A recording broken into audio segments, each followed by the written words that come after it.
Masyado nilang nilalait yung mga security guard. Akala mo naman talaga kung sino itong mga tubol na to kung umasta. Ang yayabang, grabe kung manlait ang trabaho ng iba. Kesyo daw yung pagiging security guard ay trabaho ng tamad. Anong gusto nyo gawin sa mga security guard? Ha? Gawin nyo, papasukin nyo, gawin yung gwardiya, paigibin nyo ng tubig, papalahin dyan, pagawin nyo ng bahay nyo. Ganun ba iniisip nyo? Nasaan ang mga utak nyo, mga tukmol? Lagi ko nalang naririnig. Security guard ka lang. So anong tingin nyo sa sarili nyo? Superhero? Ha? Ganyan ba kataas ang tingin nyo sa sarili nyo? Masyado mayayabang tong mga libagi na to sa utak eh. Akala mo kung sino magsalita. Kesyo daw yung pagiging security guard ay isang mababang uri ng trabaho. Dahil taga-bukas, taga-sara lang ng pinto pag pumapasok sila, lalo na yung mga mata pobre.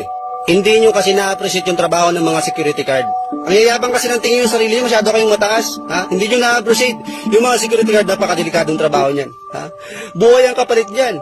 Buhay ang sinasangla niyan sa trabaho na yan. Hindi yung porkit nakikita yung nakaupo, nakatayo, ganun lang kasimple, hindi ganun yun. Ilang security guard na ba natin yung nabugbog, napahamak dyan? Makainkwentro